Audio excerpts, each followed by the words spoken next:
പ്രിയ വചനയാത്രക്കാർക്ക് 2024 എല്ലാവിധ നന്മകളും സ്നേഹപൂർവ്വം ആശംസിക്കുന്നു. ആണ്ടുവട്ടത്തിലെ 2-ാം ഞായറിലേക്കാണ് നമ്മളിന്ന് പ്രവേശിക്കുന്നത്. ഇന്ന് നമ്മൾ പ്രധാനമായിട്ട് വിശുദ്ധ യോഹന്നാൻ്റെ സുവിശേഷം 1-ാം അധ്യായം 35 മുതൽ 39 വരെയുള്ള വാക്യങ്ങളാണ് വിചിന്തനം ചെയ്യുന്നത്. ഇന്നത്തെ വിചിന്തനം 6 പോയിൻ്റുകളായി നമ്മൾ ക്രമീകരിക്കുകയാണ്. 1. ഇതാ ദൈവത്തിൻ്റെ കുഞ്ഞാട്. ഈ സംബോധന യേശു ദൗത്യത്തിൻ്റെ ബലിയർപ്പണ സ്വഭാവത്തിൻ്റെ സൂചനയാണ് കാണുന്നത്. പഴയ നിയമത്തിൽ 3 തരം കുഞ്ഞാടുകളെ കാണുന്നുണ്ട്. എ. ദൈവം തരുന്ന കുഞ്ഞാട്, ഉൽപ്പത്തി 22:8. ബി. പെസഹ കുഞ്ഞാട്, പുറപ്പാട് 12:13. സി. ജനങ്ങളുടെ പാപങ്ങൾ വഹിക്കുന്ന കുഞ്ഞാട്. പഴയ നിയമത്തിൽ സഹനദാസൻ കൊല്ലാൻ കൊണ്ടുപോകുന്ന കുഞ്ഞാടിനെ പോലെയാണെന്ന് ഏശയ്യാ 53:7-8 വചനങ്ങൾ. ദൈവാലയത്തിൽ എല്ലാ ദിവസവും അർപ്പിക്കപ്പെടുന്ന കുഞ്ഞാടും ഇവിടെ ശ്രദ്ധേയമാണ്.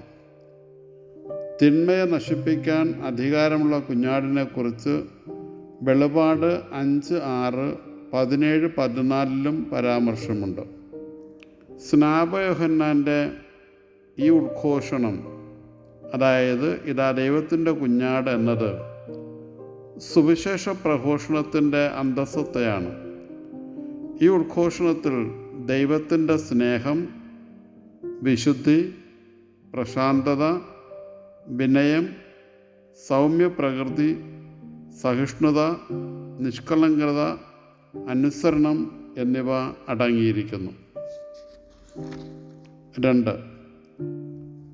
ലോകത്തിൻ്റെ പാപങ്ങൾ നീക്കുന്നവൻ. ഇത് യോഹന്നാൻ 1:29 നമ്മൾ കാണുന്നത്. യോഹന്നാൻ പാപത്തിന് നൽകുന്ന ഗ്രീക്ക് പദം ഹമാർത്തിയ എന്നാണ്.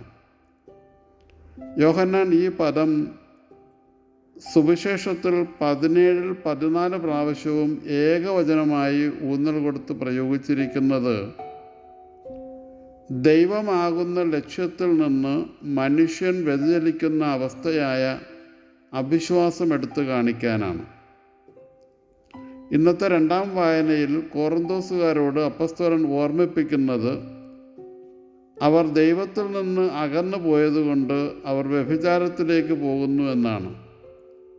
വ്യഭിചാരത്തിലൂടെ സ്വന്തം ശരീരത്തിനെതിരായി പാപം ചെയ്യുന്നു. ശരീരത്തിൽ പരിശുദ്ധാത്മാവ് വസിക്കുന്നു. അക്കാരണത്താൽ ശരീരം കൊണ്ട് ദൈവത്തെ മഹത്വപ്പെടുത്തണം. 3. പറഞ്ഞത് കേട്ട് എന്നൊരു വചനം കാണുന്നുണ്ട്.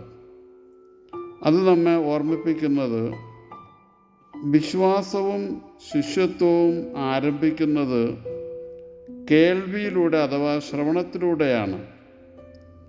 പ്രസംഗിക്കാതെ ആര് കേൾക്കും? കേൾക്കാതെ ആര് വിശ്വസിക്കുമെന്നതും നമുക്കിതോട് ചേർത്ത് മനസ്സിലാക്കാവുന്നതാണ്. 4. അനുഗമിച്ചു എന്ന് കാണുന്നു. ഗ്രീക്കിൽ ഉപയോഗിച്ചിരിക്കുന്ന പദം അക്കലുധേയോ എന്നതാണ്. ഈ പദം രൂപകാർത്ഥത്തിൽ ശിഷ്യത്വത്തെ സൂചിപ്പിക്കുന്നതായി മനസ്സിലാക്കാം. 5. നിങ്ങൾ എന്തന്വേഷിക്കുന്നു? യോഹന്നാൻ്റെ സുവിശേഷത്തിൽ യേശു ആദ്യമായി സംസാരിച്ചത് ഈ വാക്കുകളാണ്. ഇത് ഒന്നാമതായ ഒരു ചോദ്യമാണ്. ഇതെല്ലാവരോടുമായി ചോദിക്കുന്ന ചോദ്യമാണ്. രണ്ടാമതായി ഇത് അടിസ്ഥാനപരമായ ചോദ്യമാണ്. കാരണം ജീവിതത്തിൻ്റെ സമസ്തവും ഈ ചോദ്യത്തിൽ ഉൾക്കൊണ്ടിരിക്കുന്നു എന്ന് പറയാം.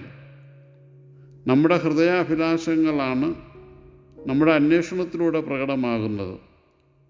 ദൈവിക ചൈതന്യമുള്ളവർ ദൈവരാജ്യത്തെയും അതിൻ്റെ നീതിയെയും നിത്യരക്ഷയെയും അന്വേഷിക്കും.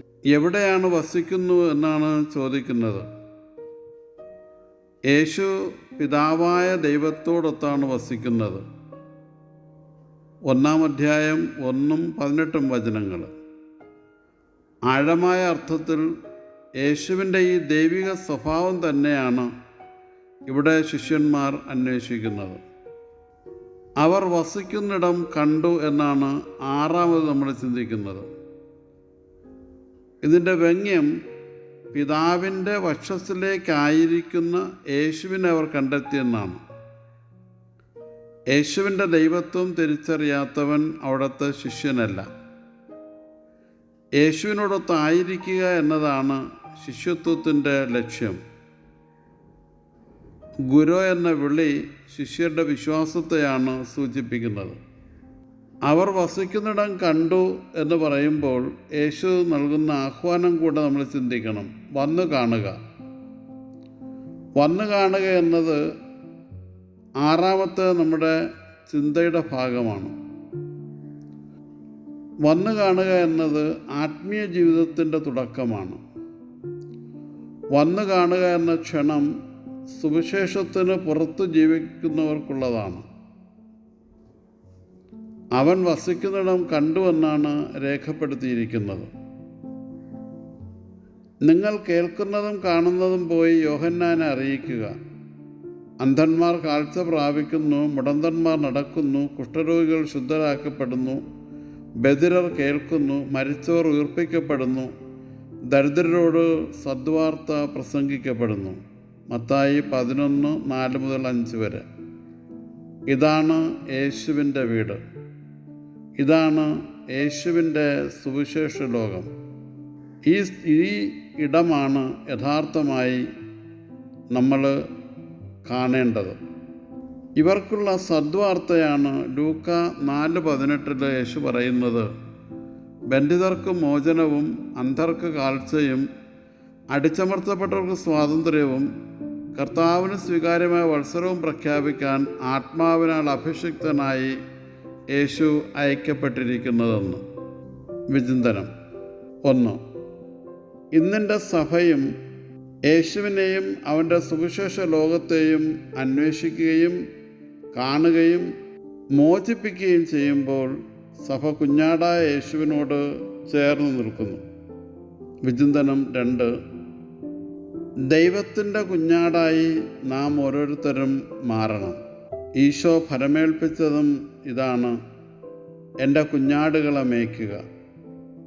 അതിന് സഭയെ നയിക്കുന്നവരും സഭാമക്കളും കുഞ്ഞാടുകളുടെ അവസ്ഥയിലോട്ട് എത്തിപ്പെടണം. കുഞ്ഞാട് എപ്പോഴും ദുർബലതയാണ് സൂചിപ്പിക്കുന്നത്. ദൈവം അനുഗ്രഹിക്കട്ടെ. സ്നേഹപൂർവ്വം ഫാദർ നിക്കോളാസ് ടി.